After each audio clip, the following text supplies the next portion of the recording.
In today's video, we are going to answer the question, what is a Mary Sue? And also tell you how you can avoid writing one. Hello, beautiful people of the internet. How are you doing today? My name is Jackie and welcome back to my YouTube channel. Today I have another writing video for you, and the theme of today's video is going to be all about Mary Sues. Now, the term Mary Sue is a term that gets thrown around a lot, so much so that sometimes it feels like it's lost its original meaning. We're going to explain the Mary Sue character type today, why you generally speaking want to avoid it, and some actionable ways you can prevent your main character from being too perfect. Let's just dive right in. First, let's talk about what a Mary Sue even is. Until I was researching for this video, I actually had no idea where this term came from. It's a term that is often applied to predominantly female characters in various forms of fiction, whether they be films, movies, that's the same thing, Jackie. Whether that be films, television shows, books, or fan fiction. Actually, the term Mary Sue comes from a 1970s Star Trek fan fiction that introduced an original female character known as Mary Sue. This fan fiction was satirizing the extremely high standards that female characters were held to in Star Trek fan fiction. As a result, Mary Sue was a satirical character, a woman who was young, beautiful, virginal, and seemingly good at everything. All of the other crew members wanted to be with her, though of course she was too pure and chaste to ever reciprocate Captain Kirk's advances. And Mary Sue, despite her young age, had a genius intellect and knew all kinds of skills that reasonably one person probably wasn't going to be able to master. Thus, the term Mary Sue was born. Now let's talk about when a character is called a Mary Sue, what exactly does that mean? Like I said, the term Mary Sue is typically applied only to female characters, though not always. And there are some feminists who criticize the term Mary Sue for those reasons. Some people have used the term Gary Stew to refer to male versions of the Mary Sue trope. A Mary Sue is a character who is usually a young female, and she's going to be described in several ways. First of all, a Mary Sue is usually described as being exceptionally beautiful or attractive in some way, and a lot of other characters will be mentioned as having feelings for her or being in love with her. At the same time, the Mary Sue is generally not a sexual person because of the ways that women's sexuality is policed in our society. So while many other characters will usually harbor feelings for her, she usually does not reciprocate, or if she does reciprocate, the relationship is kept relatively chaste, perhaps with a little peck at the end of the book. I don't know why I just gestured towards my nose when I meant peck. Should I keep these bloopers in the video or should I take them out? I don't know. Even if the other main characters in the book aren't in love with the Mary Sue, they always have a great deal of respect for her. Even the villain will sometimes compliment her on her ingenuity and her ability to outsmart his plans. The Mary Sue will also be treated as a center of morality in the story. She is someone who is always in the right and is always going to have the moral high ground in any argument. Not only is a Mary Sue beautiful, brilliant, and universally beloved, she is also going to have many skills to a point where it's unrealistic. A Mary Sue might have a genius level IQ, have graduated college at 15, as well as being a black belt in Taekwondo and a classically trained concert pianist. She's just gonna have all these skills and know all these things to the point where you're like, what one person knows how to do all these things? Is there anything that the Mary Sue doesn't know? And in my opinion, the biggest difference between a Mary Sue and a character who just happens to be beautiful and intelligent is a Mary Sue has no character arc. At the beginning of the story, she is already perfect. She does not have any flaws or significant challenges that she needs to overcome. For the Mary Sue, everything just happens to work out with her. You know, she wins every argument, people can't stay mad at her for long, and she gets her happy ending with relatively little pushback. There's no lesson that she needs to learn about herself because she's Mary Sue. She's already perfect. Like I said earlier, there are a lot of people who dislike the term Mary Sue because they believe it is sexist. I do agree and disagree. There are definitely male characters who fit the Mary Sue archetype but do not receive the same level of criticism. For example, the character of Wesley Crusher in Star Trek, he is considered by many people to be a female Mary Sue because he is just depicted as being a genius who really knows everything and doesn't have much to overcome. Additionally, one thing that I've noticed is I see a lot of people apply the term Mary Sue incorrectly. If there is a female character they personally don't like, they will call that character a Mary Sue when really she's not. For instance, I once saw someone call the character of Elizabeth Bennet from Pride and Prejudice one of the best written female characters in all of literature, in my opinion, and my personal favorite character, a Mary Sue. And by no definition is Elizabeth Bennet a Mary Sue at all. She is very smart and capable, yes, but she has her own flaws that she needs to overcome in the narrative. Calling her a Mary Sue is just blatantly incorrect, and if you're calling her that, I think it just means you don't like her character and feel the need to slander her. So I definitely think there are issues with the term Mary Sue. A lot of people use it in inappropriate situations. That's why in today's video I wanted to talk about what actually constitutes a Mary Sue and how you can determine if your character is one or not. So now is the part of the video where I'm going to talk about tips for writing a female character, or a male character for that instance, who is not a Mary Sue / Gary Stu. 1. Every character should have both strengths and flaws. They should have positive character traits and also negative character traits.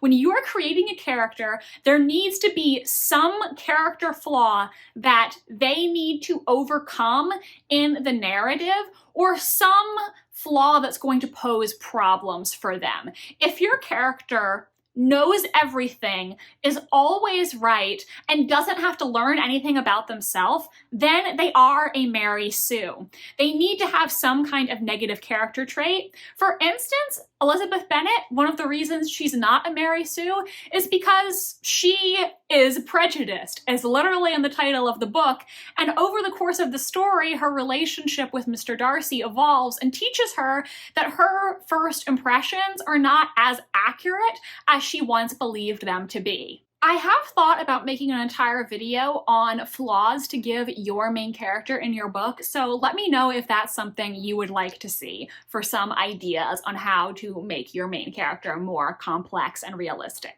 On a similar note, your character should be good at some things and bad at others. So for instance, if you want to say that she's a classically trained pianist, maybe then she shouldn't also be a black belt in Taekwondo. Give her a more specific area of expertise instead of just saying that she's good at everything. I mean, how many people do you know in real life who are good at everything anyway? There are lots of people who are extremely smart who maybe aren't so athletic, and etc., etc. So it's definitely okay to give your main character a unique set of skills. Just make sure they don't have every single set of skills. My next tip, well, it is totally okay to have characters who are beautiful or good looking. Be conscious of how you're describing their beauty and how often. Are you giving them unrealistic features when your book is meant to be realistic. I mean, listen, if you're writing a fantasy book and you want your main character to have, you know, silver hair and purple eyes like the Targaryens in Game of Thrones, that's fine because you're in a fantasy world and you can do what you want. But if you're writing a book set in our world and your main character has porcelain skin and the most unique dark purple eyes, that might be verging on Mary Sue territory. Also think about how often you're bringing up the character's beauty or physical appearance. If you're constantly saying over and over again how stunning your character is and how, you know, everybody just gets lost in her beautiful purple eyes and they always sparkle with the light and her hair, it flows like a river, then yeah, I think you're right in a Mary Sue and you need to maybe take some of those flowery descriptions out. Less is more. Don't overemphasize your character's good looks. Finally, another way I think you can avoid writing a Mary Sue is to give your character an enemy, a rival, or someone who doesn't like them.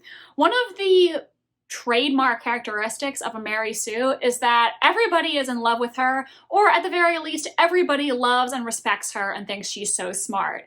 But by giving your character a real form of opposition, you can give them more challenges they have to overcome and make them seem less perfect. It's also just realistic. I mean, I think there's no person or thing in this entire world who is universally beloved. Like, I love Taylor Swift, but a lot of people hate her. That doesn't mean that she's not good, it just means she's not everybody's taste. And you, me, anyone, we're not going to be everyone's taste. There are going to be some people who just don't vibe with you, and that's normal. It comes across as incredibly realistic if everybody loves your main character. Everybody thinks she's the bee's knees or he's the bee's knees. That's just not realistic. And so I think introducing someone in the story who doesn't like your main character, then you make them come across as more realistic, and it also ups the stakes for their character arc. I also think it's a good idea to make said rival, enemy, etc. a fully fleshed out character as well. Have them sometimes get into arguments with your main character where the rival actually makes a valid point. And I'm not saying that that means, you know, your villain necessarily has to be morally gray or misunderstood or get a redemption arc. I'm just saying make them also have strengths and flaws in their personality. Maybe sometimes, you know, the reader is actually able to understand where that character is coming from, because if you're creating a rival or an enemy where every time they come to blows with the main character, it's clearly obvious that the main character is in the right and the other person doesn't have a leg to stand on, you're again verging in Mary Sue territory. In the manuscript that I'm currently querying, my main male character has a coworker who he can't stand, and the other guy can't stand him either. And they do come to blows multiple times throughout the narrative, but there is an instance where they're having an argument, and I deliberately wrote said rival as having a valid criticism of our main character's behavior to establish that he's not perfect, and the other guy is not all bad either. I think that just makes it more interesting and realistic, because if your character is always in the right, then I think readers are not going to like them as much. It's not going to connect and it's not going to feel real. And finally, I thought I could close out this video on how not to write a Mary Sue by giving you some questions you can ask yourself. Let's say you've written a book or a short story and you're wondering, is my main character a Mary Sue? These are the questions I think you should go over to determine if you need to adjust your character or not.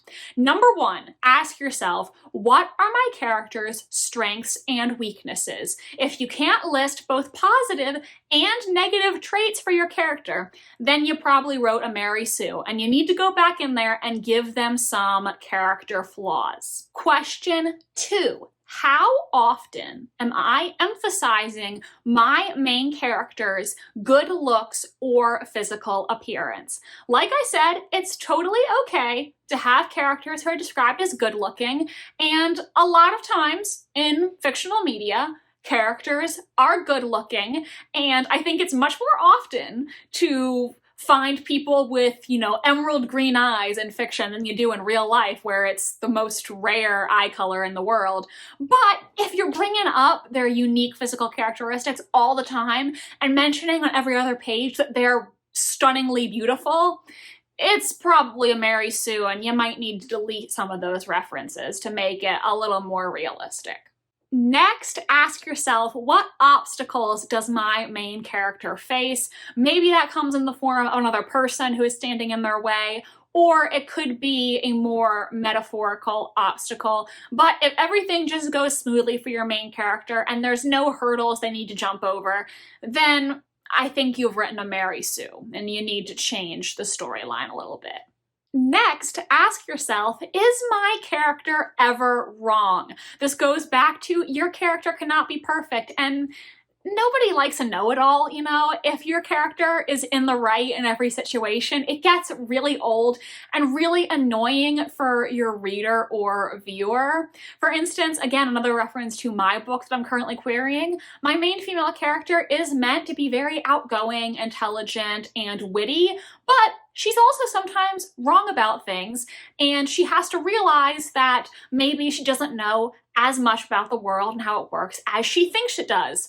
Therefore, she's not a Mary Sue. So make sure there is some instance in your book where your main character does something wrong or realizes that they messed up in some way. It's better writing, and it's going to make the reader, consumer, whatever, connect with your character more. It's going to make them feel more like a real person.